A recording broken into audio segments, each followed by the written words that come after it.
YouTubers, Brian Proctor back again with another video, and I'm entitling this video, Look What Comic Books Have Done to Me.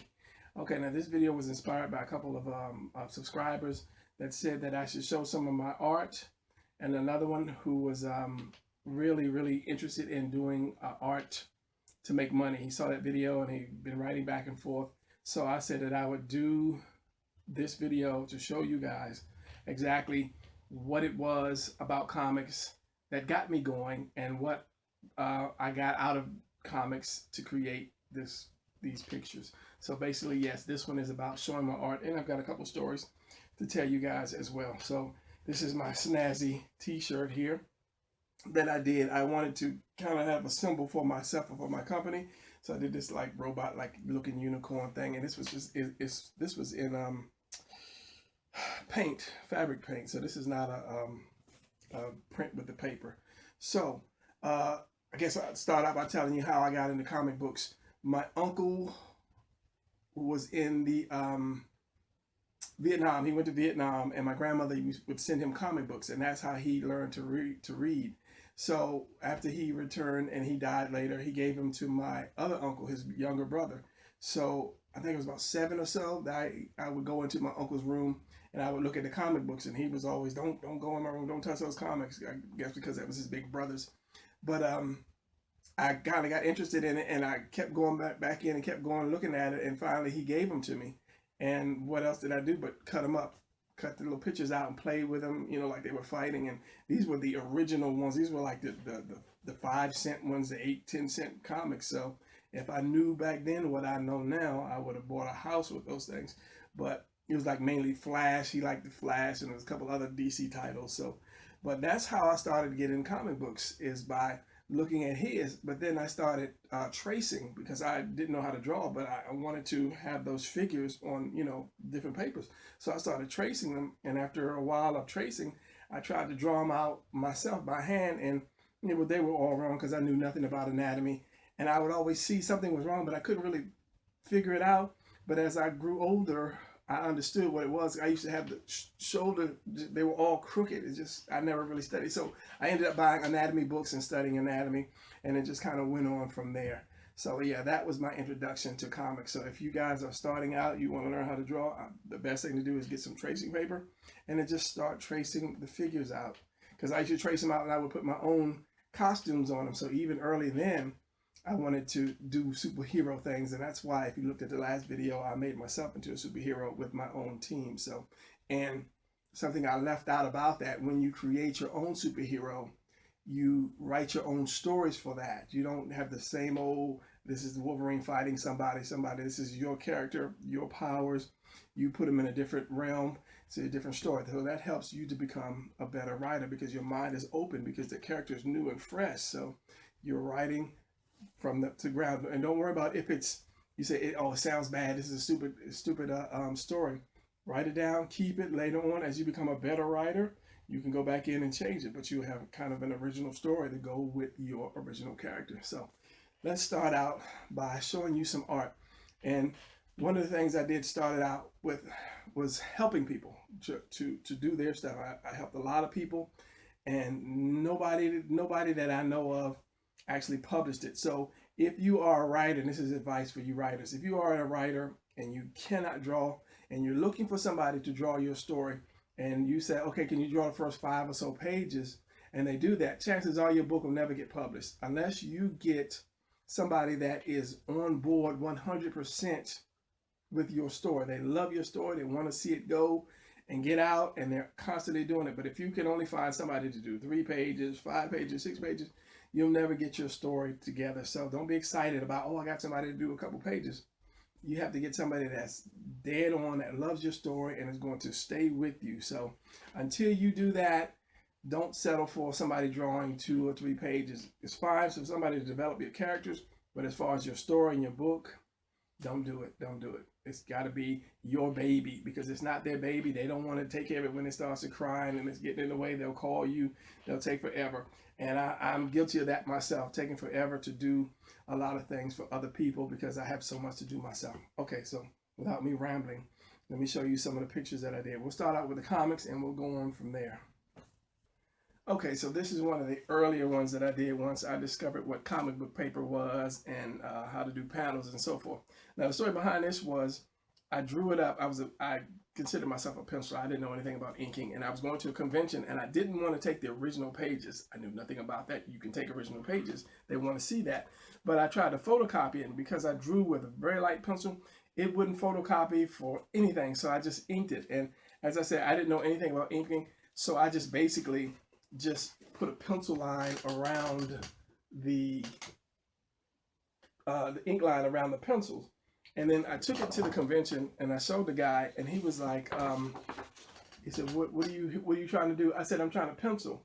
And he said, well, you just inked over your lines. And these are just, I mean, there's no line weight, there's no nothing. It's just inking. So that one, it really depressed me to the point of wanting to quit, but I kept on going. So I really gave up on this one, and I tried to do some colors, because back in the day, they used to watercolor all of the panels before Photoshop came around. So I liked that character so much, I ended up repenciling him, and it's just a couple of pencil pages, repenciling the guy, and I still have it. Never put out a story, but he is going to be one of the main characters that I do when I do start putting out more stories. And this one I laminated. I guess I like this page so much, I ended up laminating it.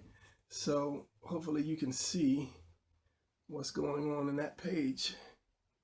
I guess because I put so much work into it, I decided to laminate it. So these are some pages that I did for other people that never panned out. I still have them. So pull out shot.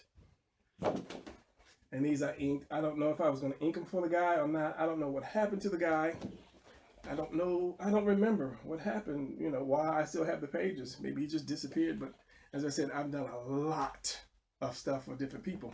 This was another story, a totally another person that I did work for.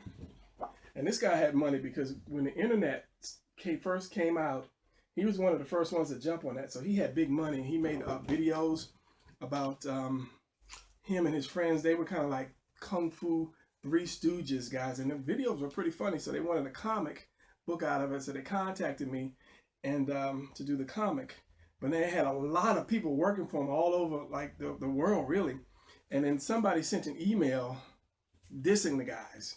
But when he sent the email, they actually sent it to that guy itself. So he shut the whole project down. And it was like, okay, it wasn't my fault. I'm doing a comic for you. But he shut it down. So yeah, that was the end of that. And this is another story from somebody else. And I was looking at this stuff last night, and I said to myself, why not just ink these things and keep them for yourself? So maybe later in life, I might just ink these things. Hopefully you can see this. You can always pause the video if you can't really see what's going on. This was a Western that I did with somebody. I'll move to this side, that way I can see what's going on. And I was trying to ink that one and put a lot of shadows into it, like especially the bottom pages. You put a lot of shadows into it because shadows were not my strong point at that time. And yet another one. And when I say about doing comics, you're doing everything in comics. You're doing people, animals, rooms, and especially angles. Now these pages here, I had ended up stopped drawing because I went to a number of conventions and didn't really get any good response for it.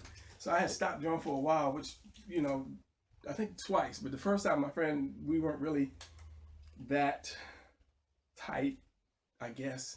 But I stopped drawing, and then Jim Lee came into the picture. Jim Lee came, and when they went to Image, when they started Image, I was like, man, I could draw just like that guy, and he's got a job, and I don't have a job. So I picked up the pencil again and started drawing. And I was pretty much, I had his style down, that I was saying, I'll just draw what he drew and submit that to a comic book company. So I drew, this was like Wildcats versus, I can't think of the other team that Mark Silvestri did. But I just drew what he had. And if you really look at it, you're like, yeah, you know, that is similar to Jim Lee's style. And I took that to a convention, and I showed some of the people, and they were like pretty impressed. But you know, that was Jim Lee style. So I wanted my own style.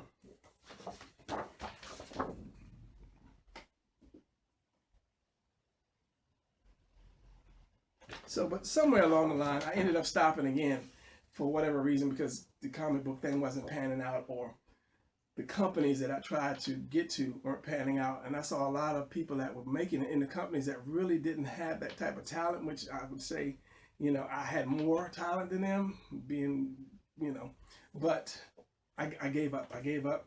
But that fire was still burning inside me. So I was like, I can't, I gotta do this. I gotta draw. So I started again. And this is one of my characters. This was a web comic, which I'm going to turn into a book. So, and this is like the cover, one of the covers anyway. Can you see that, or is it twisted? And these are just a few pages of the guy. But when people look at comics and they're like, oh, comics, you know, as I say, you're drawing a lot of stuff with comics. And you'll see when I show you the bigger things that I've done. And this was a Christian comic about like a demon slayer. I don't want to get too much into the story. These are a few of the pages. And now that I have a colorist, I'm going to have him color it once I redo the first like 4 pages. So let's get into the big stuff. And there's some stories behind some of the big pages as well. Okay, so these are some of the older drawings that I did, still into the comic book thing. This is when it was like the death of Superman, and they came up with all these other Superman, and when the Superboy came out, I believe this was like one of the Superboy covers that I did. And I like the way the inker, I don't know who inked it, but I liked his style. So I decided to go ahead and try to ink it myself, or do one and ink it. And this was a Snake Eyes that I should finish one day, because I love Snake Eyes. Snake Eyes, Batman, and Black Bolt. I guess quiet people in black suits. I like that. So this was another Snake Eyes that I did. And this was color pencil and ink, because it was hard for me to get this background solid black. So I tried it with marker and other things, but ended up inking it Magneto, because I was a Jim Lee fan. And I liked the way, what's the guy who inks for Jim Lee? Another guy. I like his ink style. So after drawing superhero after superhero after superhero, I decided to start doing my own characters. And I had a phase where I was always drawing big characters. And this was like a one arm. This guy, he got his arm cut off. He was like a samurai. He's like a one-armed samurai, got his arm cut off. And then that was going to be his thing. He was like one-armed samurai. But I never got anywhere with it. And that was color pencil. Color pencil was the big thing for me, because it was easy. And it's easy to carry around. It's not messy, no cleanup. So around about that time, I started doing like large faces, and started doing my own characters. And this was kind of like going to be like this African piece that I did, because I did a male, and I wanted to do a female, and I started that, never finished it. I also got into cartooning. I started mixing and matching the cartooning, and this was, no, I think this was the second one. This was the first one that I did with this X-Tunes. And then I redid that, because this is on sketchboard paper, and I started getting into Bristol board.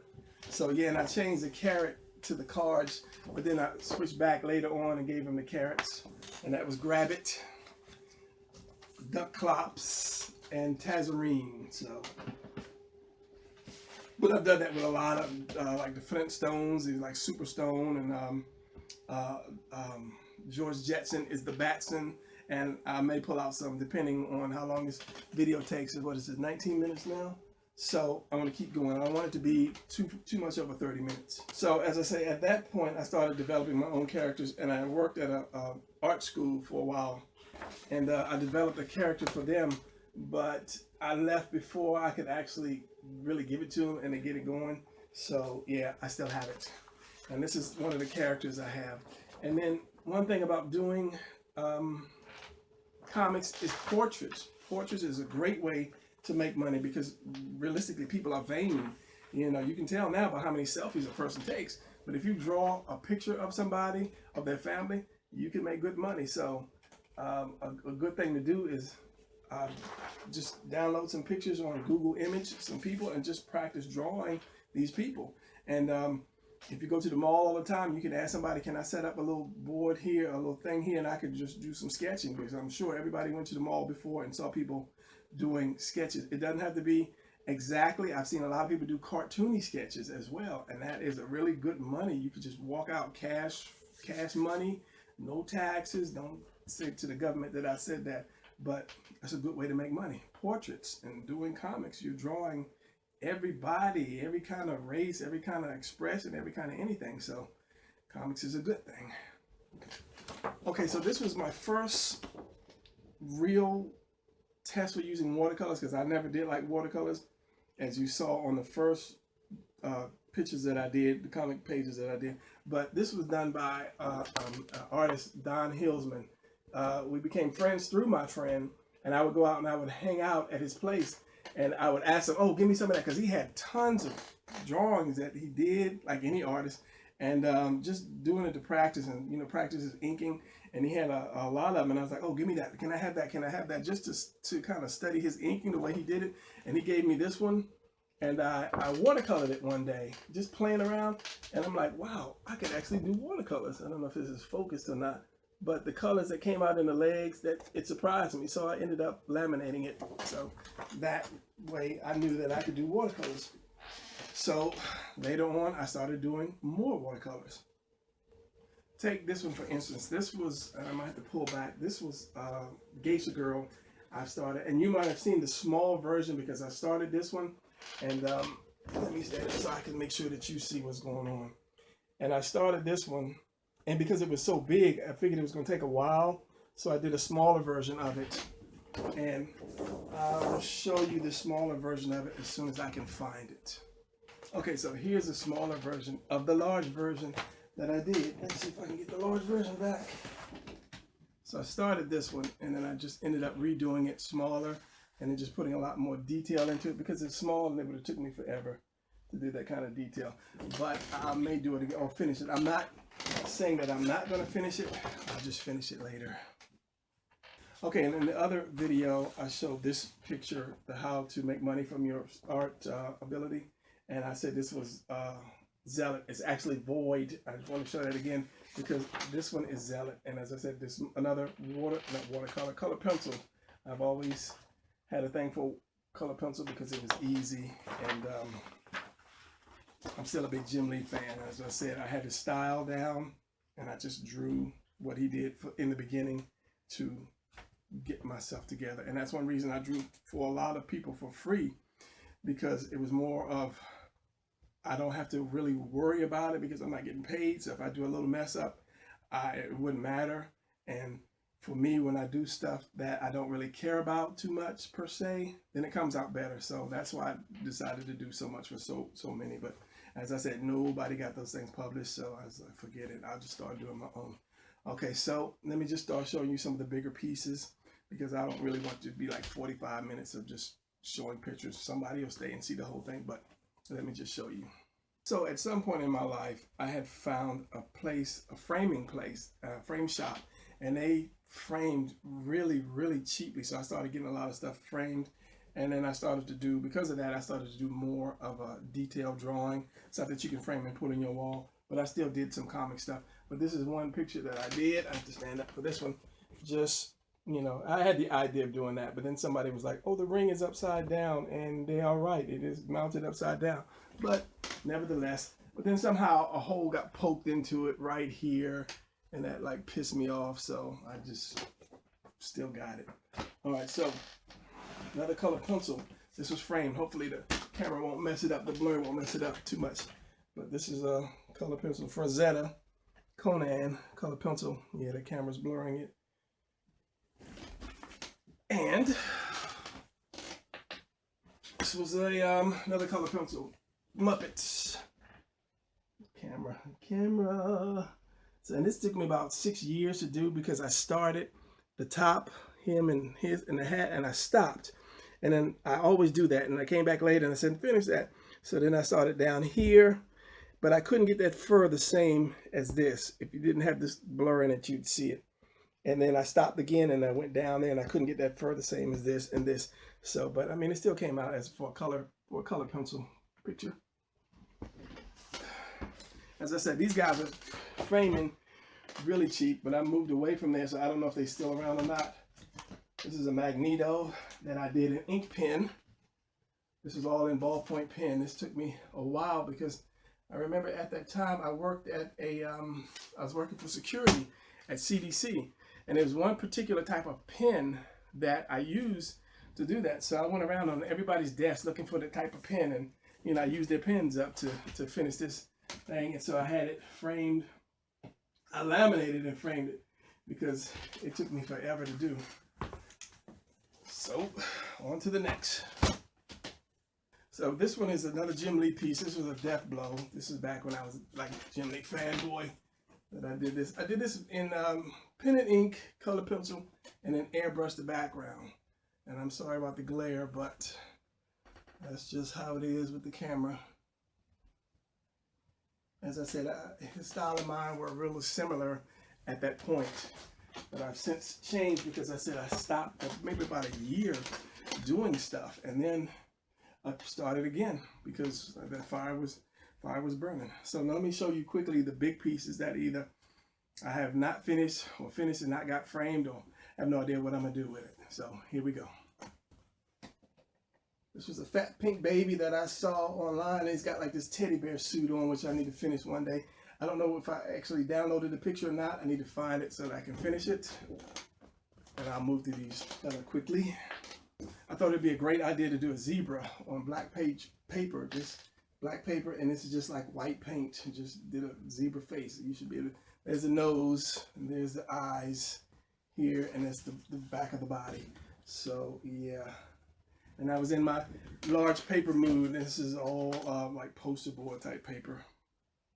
This one is a flower that I think my wife ended up having this kind of flower at the house, so I just decided to paint it, just something different. This is watercolor paint. Next one would be, this is my blue rose that shocked me, really shocked me that I was able to do this. And so I definitely want to get this framed because I just was bored one day and I said, let me try this in watercolor. And it surprised me that it came out that well. I went down the rabbit hole pretty deep to do that one. All right, next one is, and I showed this one on in the other video, my white leopard. I like leopards. I don't know, not the fact that it's just a leopard, it's just the fact that I like the way the spots and the colors blend in. Because the leopard is orange. I guess that would be a snow leopard, but the average leopard is orange, and I'm an orange fan. I'm an earth person. This one I got carried away with. I'm not really happy with how it turned out, but I got carried away with this because I had a big old board. So, as I said, leopard fan. I have to stand up so you guys can see this as well. Because this thing is huge.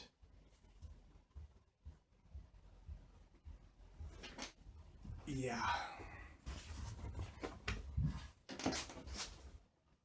And that was watercolor and ink and color pencil. A couple other things that I neglected to mention in the video, how to make money with your artistic ability, is storyboards. Doing storyboards is so much like comics. You just have to show the direction that people are going to.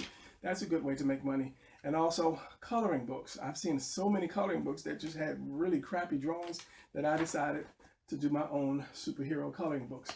And the drawings are a little better. I mean, they're just basically my characters, the drawings of my characters that I put in here for people to color. And it basically is meant for people to use Photoshop. If you're into Photoshop, you can scan these pictures in and just practice coloring. Or if you have little kids that want to do coloring, then this is good for kids. But that is a good way to make money doing coloring books. And all these ways I was trying to pick out that you didn't have to go to school and get degrees and so forth to do this.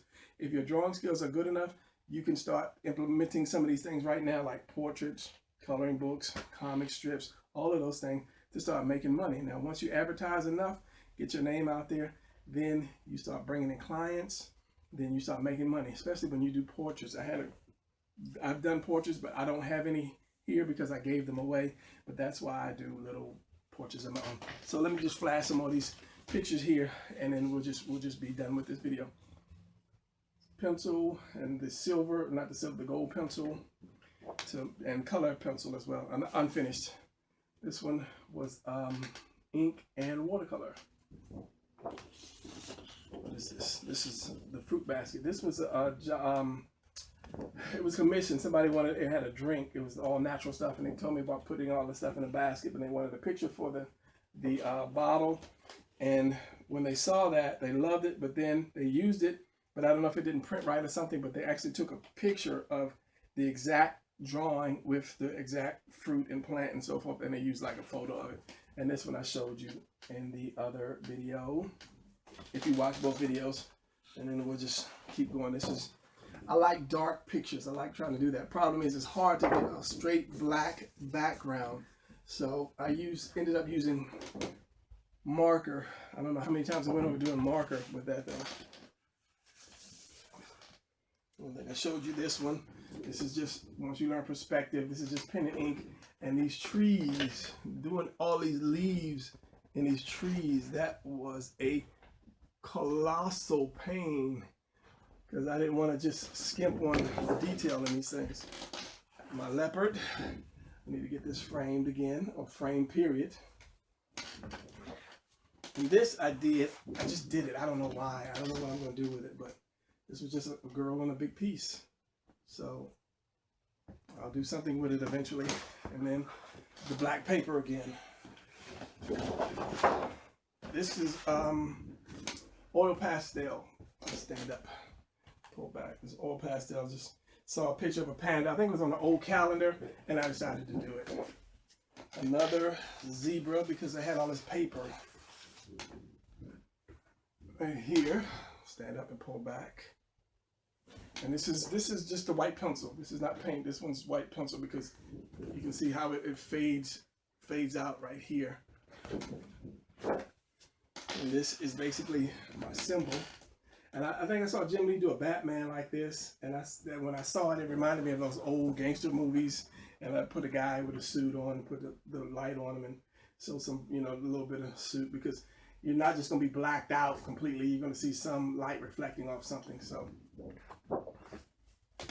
and then I tried to do the watercolor again with a yellow rose, another big one.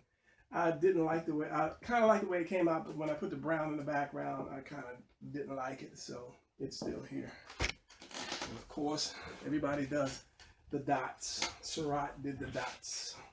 I know his first name was, but it was Surratt. I get closer and you can see it's all done. Not all of it, but majority of it is done using dots. So yeah.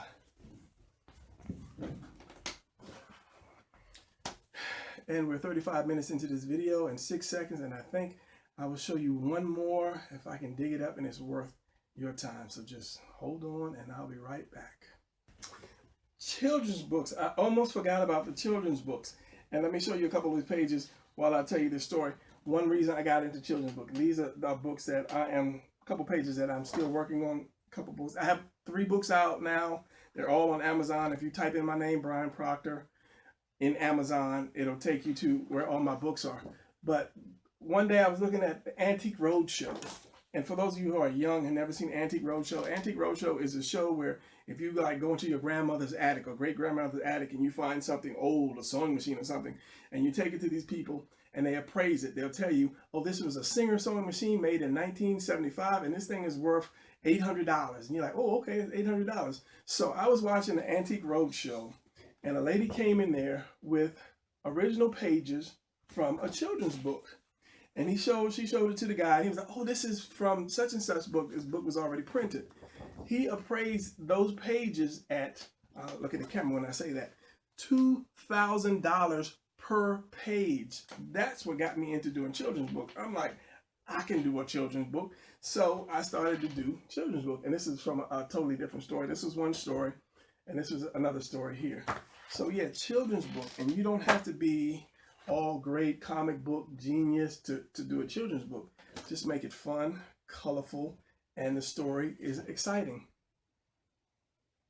Great way to make money. And this is why I've done children's books. As I said, these are pages. Now, This one is already colored. Let me find out. Let me show you, and then I'll end this thing real quick. Why am I keep reaching for the camera? I can just cut it.